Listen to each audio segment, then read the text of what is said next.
Ali, moi, j'ai écouté difficilement Maître Meïté. Pourquoi difficilement? Parce que j'étais en droit d'attendre que l'on me dise quelles sont les infractions dont M. Kone Katina s'est rendu coupable. Et je pense que c'est une tempête dans un Personne n'a parlé d'infraction, on parle de polémique. Oui, parce que je dis, on a rappelé ici, Kone Katina n'est pas allé au Burkina à l'invitation du gouvernement burkinabé. C'est une organisation de la société civile qui veut décerner un prix au président Laurent Gbagbo, donc qui invite le président Laurent Gbagbo, qui s'est fait représenter par M. Katina. Depuis tout à l'heure, j'entends, il a encensé le régime. Et personne n'est à mesure de me dire les propos exacts tenus par M. Katina qui seraient de nature à encenser le régime. Peut-être ils font allusion au fait qu'il a été traité de héros. Non, parce que, oui, effectivement. Oui, allons-y doucement. Allons-y doucement, allez-y, allez-y. Quand M. Katina dit, il y a un contexte. Parce que dans ce pays, le Burkina Faso, on a instrumentalisé toute une nation. Et ce n'est pas Katina seul qui le dit. C'est l'actuel chef de l'État burkinabé qui l'a dit. Il dit, on nous a instrumentalisé, on nous a menti sur Laurent Gbagbo qu'on nous a fait détester. C'est lui qui le dit. Et quand c'est dans ce pays, M. Katina se retrouve là-bas, envoyé par le président Laurent Gbagbo, mais il a de la mémoire. Il est obligé de rappeler qu'on a instrumentalisé quand même ce pays, on a instrumentalisé les ressortissants de ce pays. Donc, ce sont des choses, la vérité est en train de se remettre en place. Donc, il le relève d'abord. Ensuite, il constate que ces pays-là sont, comme l'a dit le secrétaire général du PPACI, sont en but avec le terrorisme. Et qu'on le veuille ou pas, les chefs d'État de ces pays se battent au quotidien pour chasser les terroristes de leur pays. Donc, ce sont des héros parce qu'ils défendent leur population. Mais je suis d'autant plus surpris par la réaction du RADP. Il y a quelques mois, le chef de l'État, Alassane Ouattara, a reçu l'actuel chef de l'État du Gabon, qui est un putschiste. Sauf si on me dit qu'il est arrivé au pouvoir à l'issue des élections. Donc, est-ce à dire qu'il y aurait des bons putschistes et puis des mauvais putschistes, selon la définition du RADP. Donc, il faut qu'on nous dise clairement si on a un problème avec le Burkina. Parce que je rappelle que cette question-là est arrivée à Picheric Balé. Elle est rentrée du Mali. On l'a arrêtée. Elle a passé plusieurs mois en prison sans qu'on ne sache concrètement. Elle n'a pas été jugée jusqu'à présent. Elle a été remise en liberté provisoire, mais elle n'a pas été jugée. Et je mets quiconque au défi ici d'être à mesure de me dire ce qui lui était reproché concrètement. Et donc, l'impression qu'on a, c'est qu'on prépare les esprits peut-être à une arrestation de M. Katina Kone. Vous voyez, j'ai été peiné d'entendre le porte-parole du gouvernement dire s'il a dit quelque chose, il devra répondre de ses actes. Mais le gouvernement ne parle pas. J'ai dit le porte-parole du gouvernement.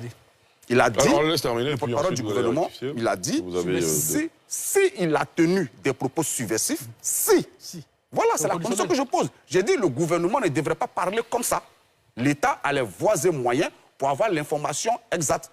Donc, quand le porte-parole du gouvernement dit, si le ministre Katina a tenu des propos subversifs, écoutez, moi je suis communicant, on distille déjà des informations qu'on n'a pas vérifiées.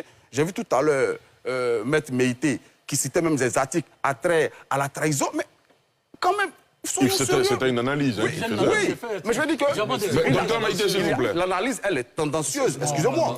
Monsieur Katina, non, mais c'est son point de vue. L'analyse, elle est tendancieuse. Il a le droit de le dire, c'est son point de vue. Katina, il est allé. Après, vous aurez la parole. Il n'est pas allé au Burkina en catimini. Ici, il est rendu ouvertement à l'invitation d'une association. Il a tenu un discours public. Il a fini. Il est rentré. Très bien. Maintenant, si les citoyens ivoiriens n'ont pas le droit de se rendre au Burkina, dans ce cas-là, il faut que le gouvernement nous le dise concrètement. Parce que dans les mois à venir, il n'est pas exclu que des délégations, des partis d'opposition se rendent, que ce soit au Burkina, que ce soit au Gabon, que ce soit au Mali, que ce soit au Niger. Donc, il faut qu'on arrête ces tentatives d'intimidation qui sont d'une autre époque, en fait.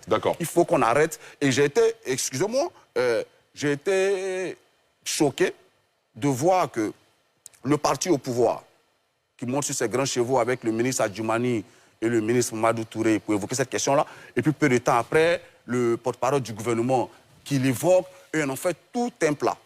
M. Katina a le droit d'aller dans n'importe quel pays et de défendre ce qui est de son opinion. Après, on peut ne pas être d'accord avec lui ou pas, mais ça reste des avis. Très bien. Il n'y a pas d'infraction et il faut qu'on arrête cette tentative d'intimidation sur des opposants politiques. Vous savez, M. Ali, les mots trahissent souvent les opinions, en fait. J'ai écouté tout à l'heure M. Yacouba, et lorsqu'il parle du chef de la junte gabonaise, il disait le président de la République du Gabon Et lorsqu'il parle du chef de la jeune du Burkina, il dit le chef de la jeune du Burkina. Ah bah, Donc, j'ai pas fait attention. oui, c'est comme ça. C'est la psychologie, en fait. Ça montre votre parti pris flagrant, mais c'est pas bien grave, vous avez le droit. Donc, je disais que il faut qu'on arrête ces qualifications à géométrie variable.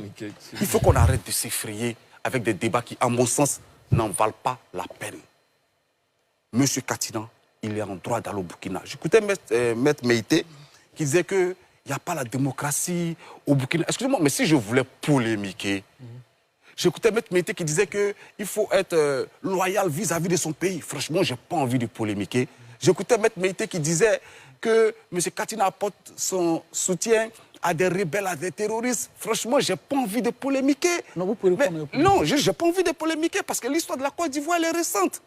Vous voyez, il y a quelques années ici, il y a des partis politiques qui ont brandi des rebelles et des putschistes comme des héros. Avec en pleine une des journaux proches du parti au pouvoir actuel qui disaient bravo le sauveur ici. On a des hauts cadres de l'administration de Côte d'Ivoire et même du parti au pouvoir actuel qui disaient que la rébellion, c'est un caïman, c'est les pipis, un caïman, c'est les pipis, on a ça. On a M. Bakongo qui disait que, par exemple, que les nordistes ont raison d'être dans la rébellion. On a M. Karamoko Yairo qui disait, par exemple aussi, et que la rébellion, c'est un droit. Écoutez, donc, ce genre de déclaration-là, je pourrais vous en citer à l'appel qui émane des membres et des hauts cadres du parti au pouvoir actuel. Vous voyez? Donc, ceux qui ont encensé les rebelles, ceux qui ont justifié des rébellions, si on les cherche en Côte d'Ivoire, on sait où on peut les trouver. Vous voyez? La même chose. Non, s'il vous plaît, laissez-nous terminer. mais comme j'ai pas envie... Oui, mais vous aurez votre temps de parole. Voilà. Donc si on les cherche, on sait où on peut les trouver. Vous voyez, on sait ceux qui ont nommé des rebelles à des hauts grades dans l'armée, on sait. Donc il n'est pas de notre ressort de dire qui est fréquentable, qui n'est pas fréquentable. Nous disons, M. Katinan n'a pas répondu à une invitation de l'État burkinabé. J'ai l'impression qu'on essaie d'occulter ça. Il a répondu à une invitation d'une organisation de la société civile. Maintenant, la diplomatie, elle a des codes. Vous dites que les accusations portées par le chef de l'État burkinabé contre la Côte d'Ivoire sont graves. Je suis d'accord avec vous. Ce sont des accusations, mais très graves. Alors, la Côte d'Ivoire peut utiliser les moyens diplomatiques à sa disposition pour riposter, peut rappeler son ambassadeur, pour exprimer son indignation. Donc, si l'État de Côte d'Ivoire lui-même ne réagit pas à ces propos, c'est que l'État estime qu'il n'y a pas matière à réagir. Donc pourquoi on voudrait faire réagir? Parce que les citoyens, en général, alignent leur attitude sur celle de l'État.